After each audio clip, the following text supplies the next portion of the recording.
You gave me life. I gave you life. We were dancing around each other like two dogs sniffing each other's asses, you know. Looking back on it, maybe it was a bit of fuck you. I felt fun.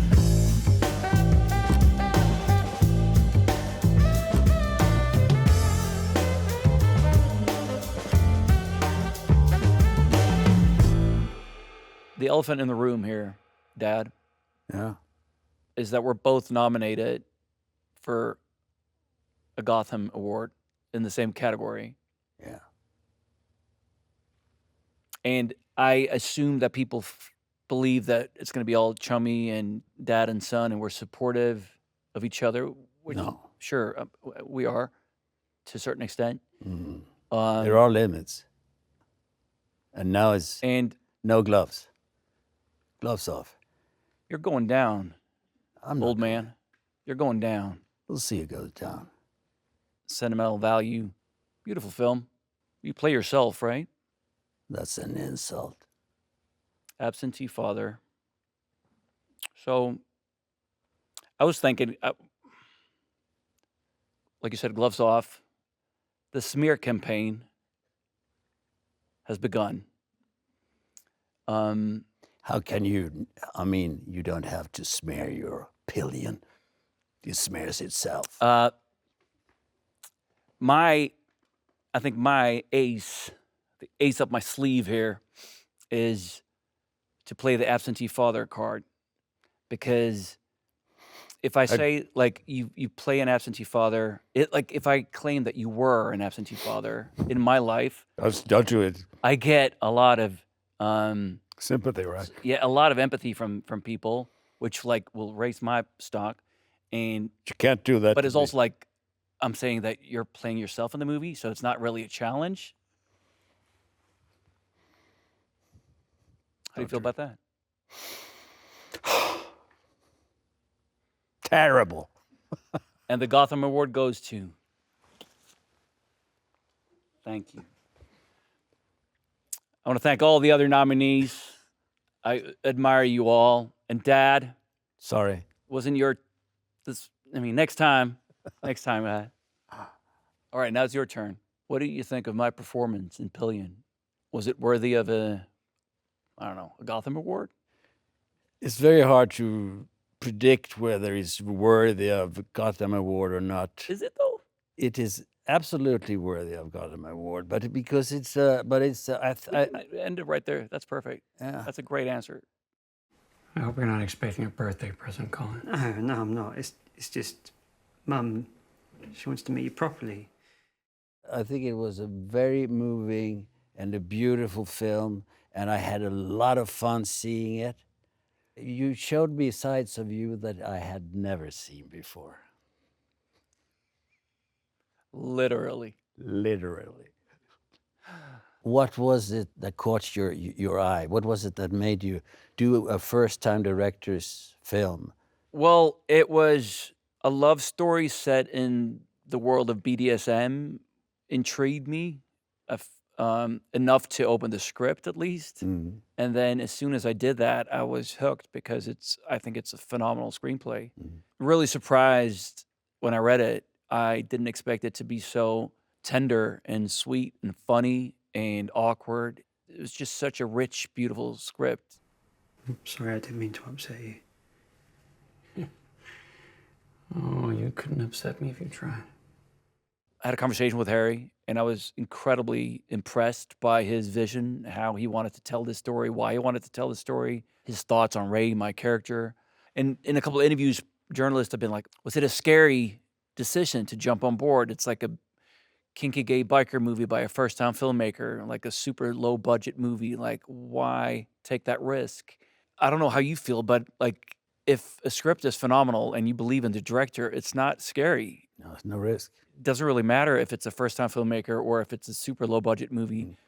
I'm scared if I'm not crazy about the script or if I have reservations about the filmmaker. Mm. That's scary to me.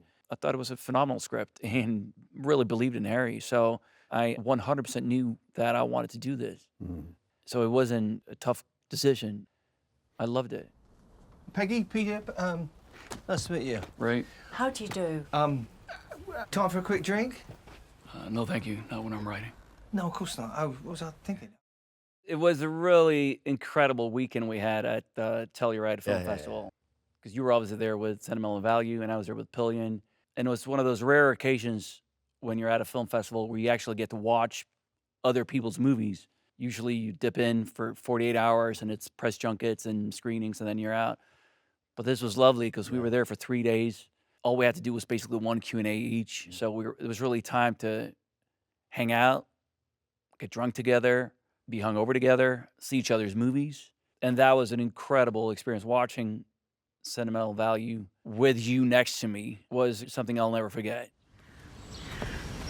So great to see you again.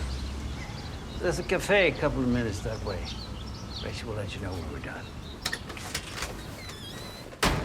It's an extraordinary film, and also knowing what you went through the years leading up to it, and then to watch that. And obviously, it was a 9 a.m. screening, so I was a little hungover, so I was very fragile and emotionally open. So I was. It really gets to people when they're slightly fragile, right? Yes. Yes. Yeah. Like any film does. Yeah.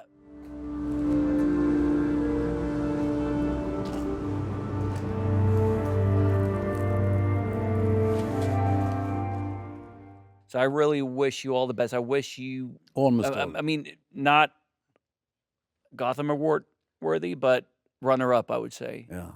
Thank you very much for your You're welcome. generosity. No, you're welcome. Yeah. You're welcome, Father. But you know, if you win, what am I going to say then? I see. I made him. You did. You made me. Did you ever want to be an actor? I mean, the first film you did was you were 7 or something, right? Yes. And the casting process was Allan Edwall, iconic Swedish actor, director. I think he was over at our place. You guys were drinking wine. He was going to direct a film. He needed a 7-year-old kid. I happened to be around, and I happened to be 7. So I think he probably just asked you. I mean, you remember this better than I do, but like, hey, maybe your son wants to be in my film. Straight up nepotism. Yeah. That's how I booked the job. I don't even think I auditioned for it. I think he was just like, hey, you'll be good. But I do remember one thing.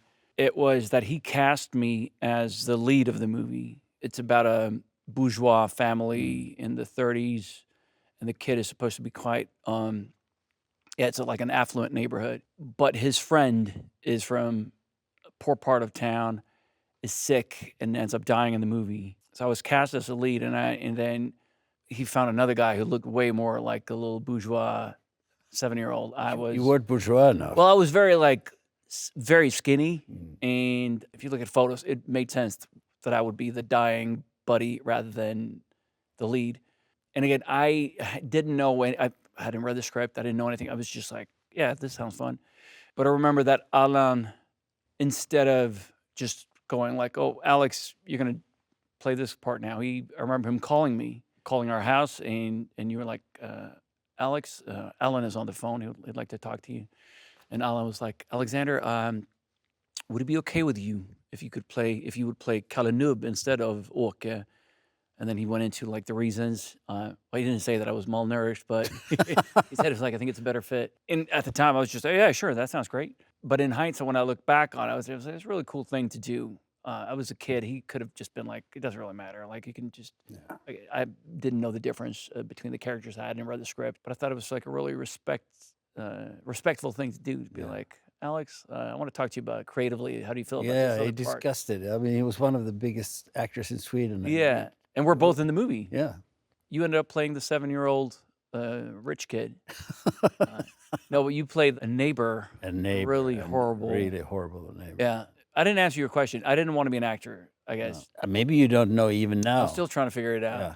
What I want to do when I grow up. That's something you got to wait till you're mature enough to make a decision about it. How do you? Have you landed? No. comfortably I in the mean, decision this that is you as wanna long do as when I you grow make up? a lot of money and have fun with this. I'll do this till I know Yeah. what I will do. You still want to be a firefighter. You haven't given up on that dream, huh? Never give up on your dreams, Dad. No, I won't. Yeah, but you were playing consumption very well. Thank you very much. Yeah, and Thank you really looked dying. Actually, the smaller role that you did was a much better role. Don't you agree? Than playing a sort of the straight guy. I mean, it was a very juicy part. And Not you that got to die. I got to die. I did not walk away from that production thinking this is what I do for the rest of my life. I remember craft services was great. You got free Cinnabons, which was exciting, but that was it. I didn't want to be an actor. No, but and I mean, it's about the same time you told me that why can't you have a normal job and work with data and drive Saab like Yeah. everybody else does? Yeah. So you And didn't wear have. a suit, goddammit, instead Yeah. of like your Fucking- weird hippie sarongs and or nothing. Yeah. My dream was to just kind of for my family to be normal and fit in and be like everyone else's family, like you said. For you to have a briefcase, that would have been fantastic. I would have loved that. What a rather than, tragic like, childhood you have. Yeah, rather than like you're like a weird tote bag that you found in India or something. Yeah. I think it was also the whole extended because it's obviously a family. It wasn't just you; it was everyone. Most people in our family are artists. Some, like writers or composer or an artist or painter or actor, and just a lot of eccentric, big personalities that I obviously loved. But those years, especially like early teens, those years were, especially if like bringing friends over was always like, oh God, this is, because I wanted it to be like everyone else's household. And everything that I appreciate about our family now, I didn't at the time. So I was very adamant about like not taking that path in life. I was going to be in a cubicle. I was going to drive a Saab, and I was going to have that beautiful briefcase. One day I might. Yeah, one day you might. But you went on then. But you did some TV series when you were in your early teens, right? Yeah, And that was a disaster because you got too popular. that was it wasn't a TV series. It was a short, like a 50-minute film called Hunden som log, the dog who smiled.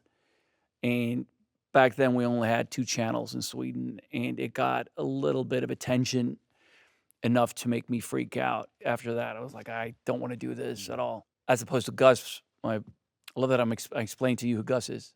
Gus is your second son. Oh. I remember him. Your second favorite son. Yeah.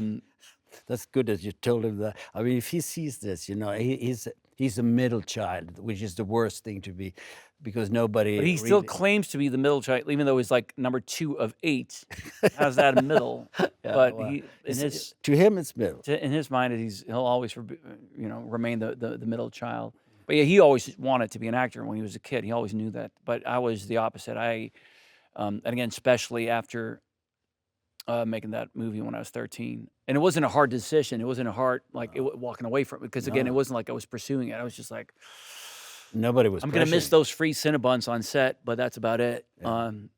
So I didn't act for another, it probably took like 8 years till I found my way back. Well, if you work with data, you can afford to buy your own cinnamon buns. Exactly, Yeah. exactly. So That was my that's what I pursued after that, but I failed. You failed. I mean, trying to have a normal life, you failed. I think I did. Yeah. I mean, clearly we're sitting here with no briefcase. But We're not driving a Saab. I mean, you went into the military, became like a Swedish Navy SEAL, or I mean, you were really one of the tough guys. But did you do that in opposition to me to sort of provoke me in a way, or was it just by chance? I don't think it was an act of rebellion. I don't know. I was kind of lost, and I was like, I didn't know what I wanted to do, and I read about this unit, and I thought, like, this sounds pretty cool, and I don't know what I want to do, so maybe why not spend a year and a half doing this? And saw it as kind of a challenge in a way, mentally and physically. But then looking back on it, maybe it was a bit of fuck you. I felt fucked. No, but but I remember telling you guys that I was going to join this unit, and I don't know if I hoped for a bigger reaction, but I remember that you guys were just like, "Oh, cool. Whatever. What do we have for dinner?" Like that was basically it. So it wasn't like But you don't know what happened inside me. what did happen inside you. What happened inside me? Oh, fuck. And I said, okay, cool. So it was, I mean... You're a tremendous actor, Father, it- 'cause I it- never felt it- the fuck you inside. Yeah. It worked. It worked with the fuck you. Oh, did it? Yeah, to a certain extent. I mean, I'm not a kind of father who says, no, you should do that or you should do that, because I don't interfere in your decisions of life in that way. I mean, being a military, sort of a Vader like me, Yeah. it felt like, oh, wow, he's chosen that. But then I thought also, of course, that maybe it's just a fuck you thing. Right. But I also knew that all of you 8 kids, you have different ways of approaching everything, and how to approach life, and how to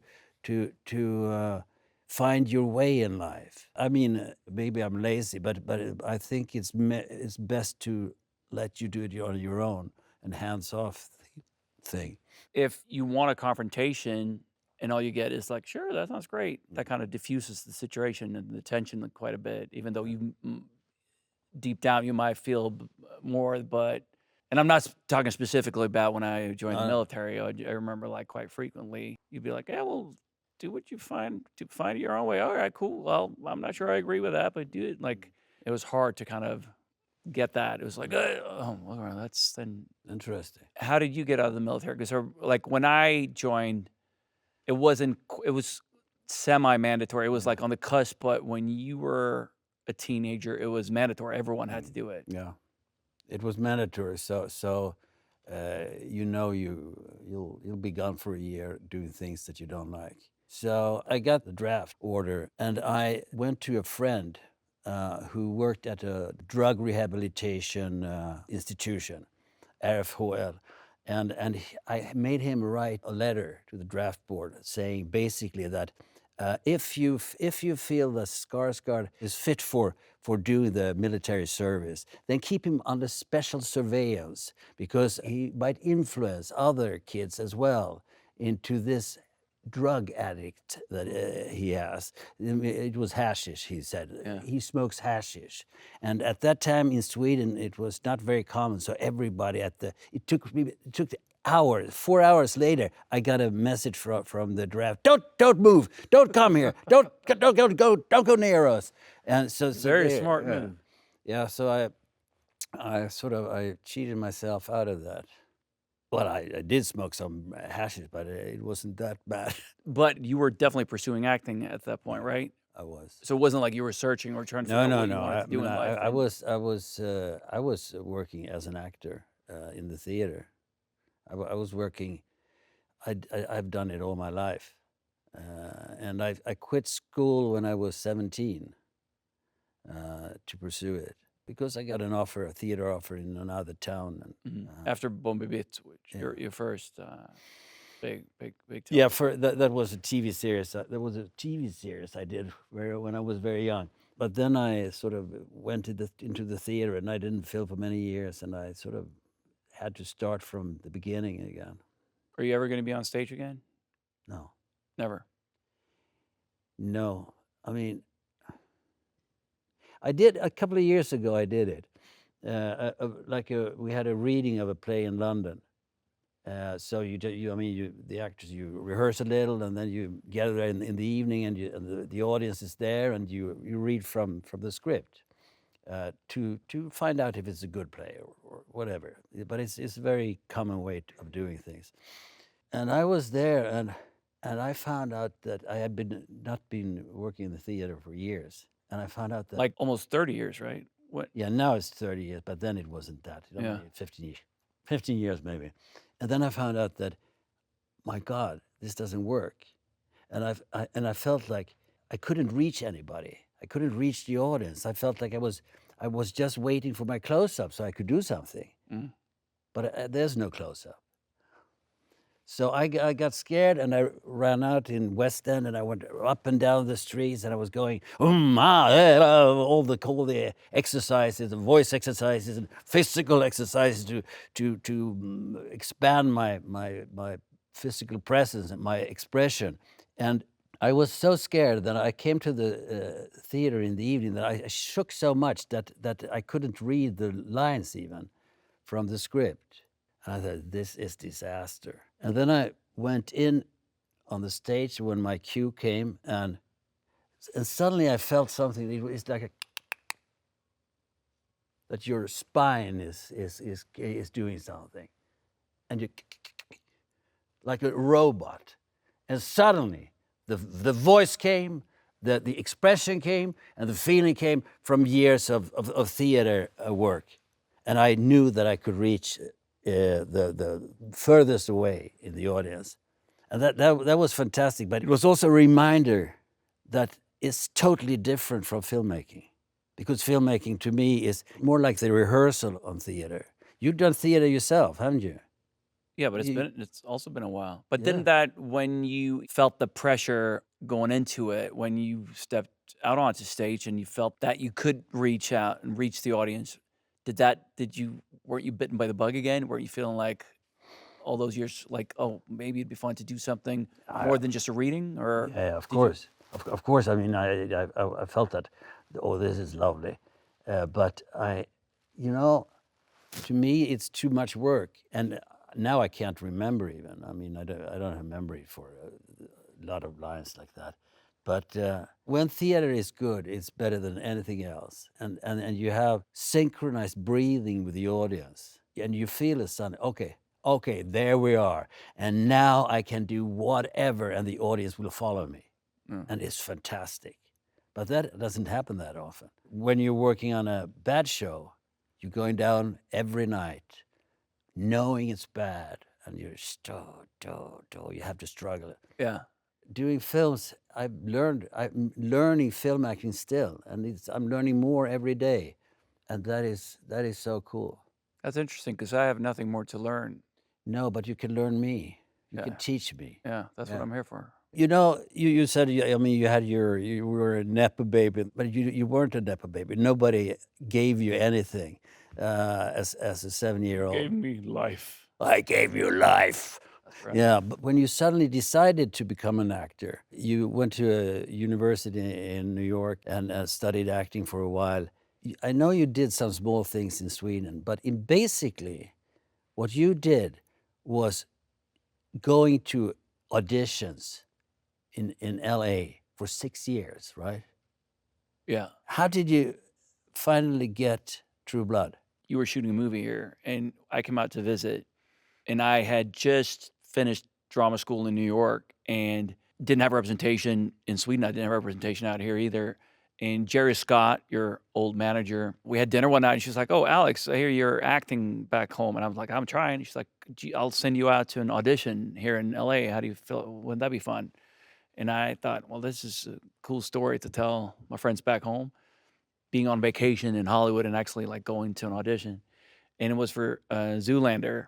And I got a small part in the movie. So 2 weeks later, I'm in Tribeca in New York City shooting with Ben Stiller. And Setting fire to yourself. yeah, setting fire to myself. And obviously it was incredible. And I went back to Sweden. I was working out, I was doing a play in Stockholm the following fall. But Jared basically just said, like, whenever you have a break, come out to LA and I'll send you out to some auditions. So I felt like I got nothing to lose, really. It's not like I have a fantastic career back home. I might as well go out to LA. And I was also very naive. I think because I'd only been to one audition and I booked it, I was like, it's kind of a piece of cake. You just walk in and Ben Stiller is there, and then they'll fly you business class to New York and you shoot, and it's fun. And then I realized it was a lot harder. And like you said, it was many years of just like auditioning, going up for stuff, not booking anything. But occasionally I got close, and I think that was enough fuel to keep me going, to be like, oh, I almost got this. And someone more established would come in and take it at the last minute. But like there were a couple of times where I was like, at least I'm like in the game. Mhm. And that gave me a little motivation. Plus, again, like I was having a lot of fun out here. I was like auditioning. I had a know couple that. of friends out here. I wasn't working. We all rented a small apartment together, and I was quite happy. Of course, I wanted to book something, but again, like it was fun, exciting time to be out here, and almost getting stuff was enough to keep me going. And then once a year I would go back to Sweden.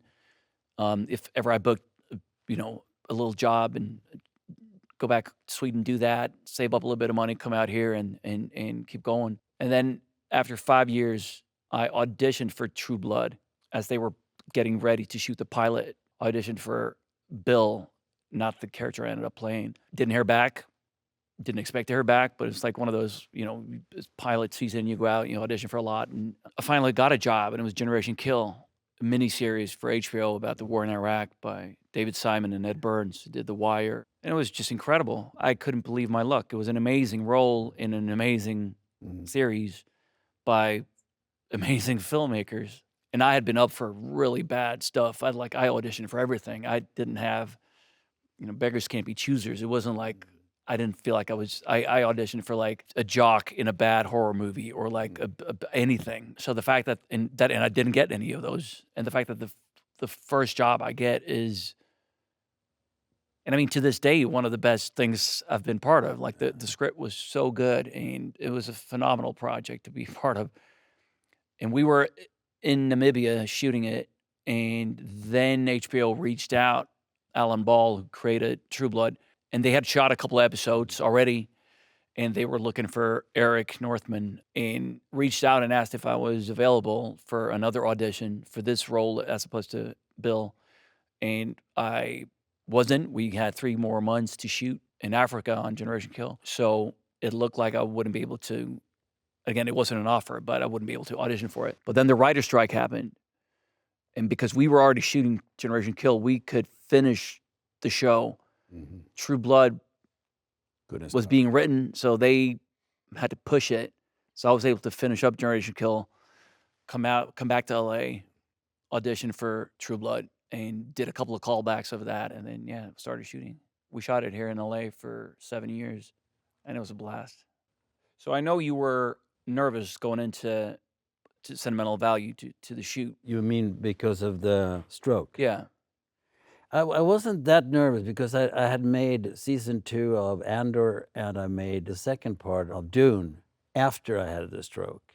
I mean, I was in the hospital, I had a stroke, and I called Tony Gilroy and Denis Villeneuve, and I say, well, this is the case, and we don't know what's going to happen. And they were very supportive, and I said, I know I can fix this. Let's do it. Did you feel that? Like, I know I can fix this? Or Yeah, I felt I could, but I didn't know how to handle this sort of earwig thing. But with the earwig thing, I could do it if to be rhythm is very important in the scene, right?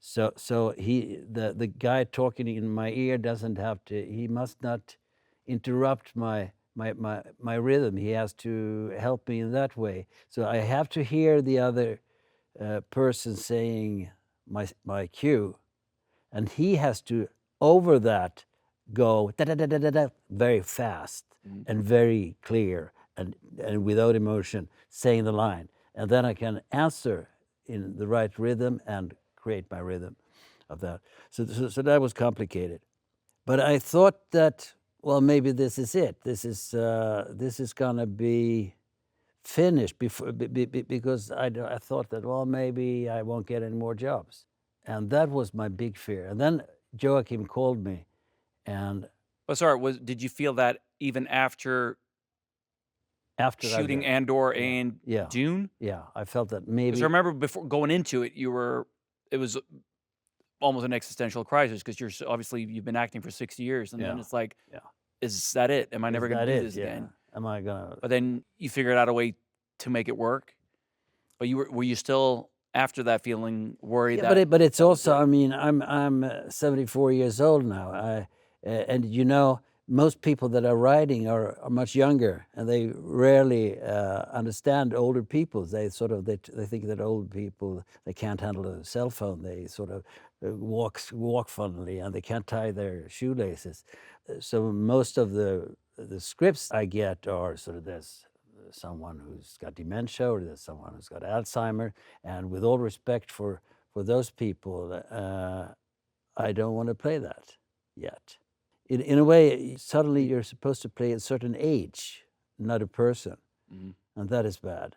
I mean, when you're 30 years old, you don't play the 30-year-oldish character. You play that you are 30 years old, but you play some other character, you know, and that's very hard. But I got the offer to do Joachim's film, Sentimental Value. I knew that I would say yes, of course, because I've seen his films and he's a brilliant director.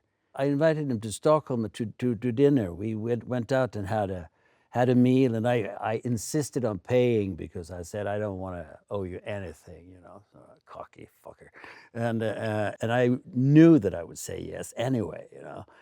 And I got the script and I read it, and it was fantastic and very sexy and beautiful, and I knew I would say yes. But I still didn't say yes immediately for some reason. But eventually he And said, why was that? Why did you not commit? no, because he was sort of being a little shy himself. So we were dancing around each other like two dogs sniffing each other's asses, you know, to the feeling of how do you smell your feces smell? Can I trust you and stuff like that. But of course, Clearly, his feces smelled pretty good. Yeah, it smelled very well. Yeah. So we decided on it, and then his process is brilliant. I mean, he contacted me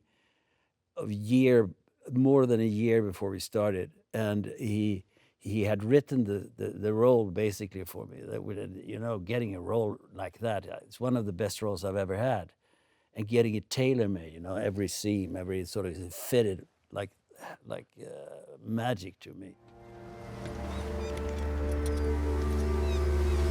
It was very nice to meet you. Very nice.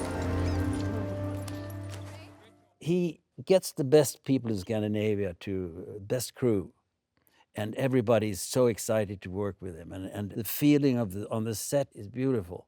Similar to Von Trier? Yes, actually, but the outcome is very different. It's the Trier brothers, I would say, because they have the similar thing that whatever is produced, to produce real life in front of the camera, you have to let go. You have to be, it has to be spontaneous to a certain degree, and you have to allow accidents to happen. You have to allow the weirdness the things that you can't plan to happen as well.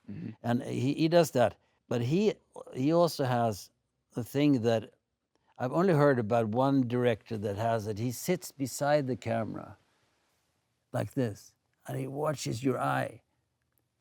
He watches your eyes all the time, and then he sees exactly in the face what muscles you move or whatever happens. So he reads the expressions that you have that are also unconscious, and that happens a lot, and that happens apart from the lines that are sort of that also colors the lines because they're.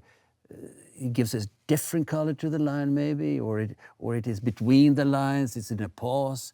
It's the listening he is out after. The Von Trier. When was the first time you worked together? It was on Breaking the Waves. What was it, 95 or something? His first 5 films are extremely beautiful, but overly controlled. So he was sort of control freak. He decided where you should look and everything, and that killed them. In a way, they became ice cold. But then he realized that, and he sort of let the actors go. And he did it in The Kingdom first. It was general lighting, and the camera had to find the actor and stuff. And then he did it in this. The first film he did it in was Breaking the Waves, and that was revolutionary then. How did you end up in Breaking the Waves? Had he seen? I mean, I'm sorry. What was it? Do you know specifically what? Because you didn't know each other personally. No, I don't know what he had seen. He'd probably seen these Simple-Minded Murderers, but he's very. You can't be sure that he's seen you, or you don't know. He might be sort of in another universe, and sometimes. So that would technically be his first Dogma film. No, it almost Dogma film, but Yeah. it wasn't. It wasn't a Dogma film because Dogma films are much more restricted. But it's all about him taking away his tools and Yeah. taking away. So his, going into it, you didn't know no, what to I didn't anticipate know. But I realized very fast that this was something else. The camera followed you. Each take was different, and everybody did it all different. They just followed us, whatever we did. Yeah. Me and Emily Watson. Yeah. She was fantastic. But you worked with him yourself. You worked with him in the Kingdom. Was it number 3, right? Yeah, for one day, but For one day. yeah, and Melancholia. In was- Melancholia. I remember the first day on Melancholia, we shot a scene, Kirsten Dunst and I, in the limo on our way to our wedding. And Lars was like, all right, at some point, you know, Alex, you're talking to the driver, trying to help navigate this curve. You're stuck. And at some point, you get out of the car. And I asked him, like, well, do you want me to step out this side or that side of the car? Thinking that conventional filmmaking, they would have a plan for like a wide shot and it looks better if you come out this way because otherwise you're blocked by the car. And I'll never forget his look because he's just like, I don't know. Whatever you feel like, we'll follow you. And that kind of summed up his style of filmmaking. It was so liberating, like just to run around. And like you said, he didn't care about continuity really or hitting your marks. It was all, he was just following, even in big crowd scenes, wherever he felt the energy was, what interested him in the moment, he would just run with the camera and discover it. And it was just so exhilarating, wasn't it? Was that the only time we worked together? After Kalinub. Yeah, but we didn't have any scenes together in Walk-Ons, right? No, we didn't. I directed you in a short film, but just voiceover. But damn, is that the only time? It's the only time we've been on in front of camera together. But I remember that big crowd scene, and we had a little exchange, and how exhilarating it was that like it was 200 people in the room. The camera would be the far end of the room, and then you start the scene, you're in it, but the camera's nowhere near, and suddenly it's like in your face, and then it was goes just away. so dynamic and playful and fun. And wow, nice. that's it. That's it. Only time we worked together. I haven't worked that much with any of the kids. But it's, I mean, they usually say that, oh, we should get something for you all together, but they don't. And I mean, it's complicated to write a piece for 8 kids and a father, and that is any good. Yeah. Somebody said, well, we can get a lot of money and we can make it. No, you can't get enough money to the writer to write it. We were years ago. We were talking about maybe doing a Long Day's Journey into Night on stage. Remember that? And then we talked about doing a film about it too. Set in the West. Yeah. That never got made. It's a cool script. It's like Long Day's Journey into Night, but it's the auctioneer family. Yeah. And the cattle barn is sort of on the verge of bankruptcy. Yeah. But this is an awkward goodbye, huh? First we sit here now, we're quiet, right? Are you directing me now? Yeah, I've never directed you, so it's about time. So and then we do sort of we just and then go. Sorry, I'm not buying it. Can you do And that? but then we can do This has been great. So Yes. we do the other one. Well, this has been interesting, Father. I guess next time I'll see you will be at the Gotham Awards. This is awkward. Best of luck. Break a leg. Ow! I broke a leg. We do another one. Yeah. Can you guys believe this? Yeah. Come on. A normal one. Well, this has been great, Father. I've really enjoyed our time together. I don't believe in that laughter. Let's hug. Go down.